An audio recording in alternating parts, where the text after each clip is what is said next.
70 సంవత్సరాల ఒక తాత వెముకలు కొరికే చలిలో ఒక దగ్గర కూర్చొని ఉంటాడట. అయితే ఎదురుగా ఒక రాజు వచ్చి, "ఏంటి తాత ఇంత చలిలో కూర్చొనున్నావు? ఏంటి ఇలా కూర్చొనుంటే చనిపోతావు.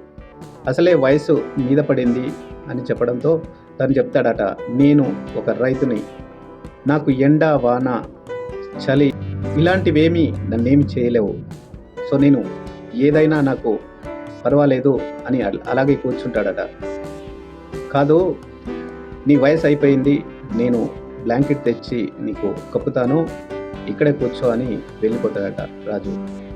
కోటలోకి వెళ్ళిన రాజు తనకిచ్చిన మాట మర్చిపోయి అలాగే పడుకుంటాడట. మళ్ళీ తెల్లవారుజామున కిటికీలోంచి చూస్తే తాత చనిపోయి ఉంటాడు.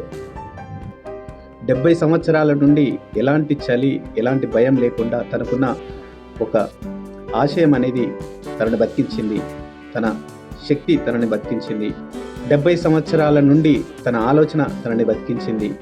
ఒక్కసారి రాజు వచ్చి తన 70 సంవత్సరాల విల్ పవర్ని చంపేయగలిగాడు. అది ఆశ చూపించి.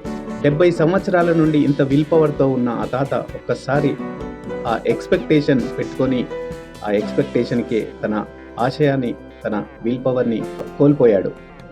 ఇప్పుడున్న రాజకీయ నాయకులు కూడా అలాగే ఉన్నారు. జనాలు ఎలాగైనా బ్రతకగలరు, కానీ మేనిఫెస్టోల పేరుతో ఆశ చూపిస్తున్నారు. వాళ్ళ ఓటు బ్యాంకు కోసం ఎదుటి వాళ్ళ విల్ పవర్ని చంపేసి ఆశ చూపిస్తూ ఎక్స్పెక్టేషన్ని పెంచుతున్నారు. సో ఇదే ఇక్కడ జరుగుతున్న విషయం. సో ఇక్కడ మోరల్ ఆఫ్ ది స్టోరీ ఏంటి అనంటే, మనలో ఉన్న విల్ పవర్ని ఎదుటి వాళ్ళు చంపేసే అవకాశాన్ని మనం కల్పించకూడదు. So thank you so much friends. మీరు ఇంతవరకు నా వీడియోస్ చూస్తున్నట్లయితే నా ఛానల్ని సబ్స్క్రైబ్ చేయండి. అలాగే నా వీడియోని లైక్ చేయండి, షేర్ చేయండి. Thank you so much. ఇలాంటి మరిన్ని ఇంట్రెస్టింగ్ స్టోరీస్తో మీ ముందుంటాను. అంతవరకు చూస్తూనే ఉండండి మీ journalist. Thank you so much. Thank you.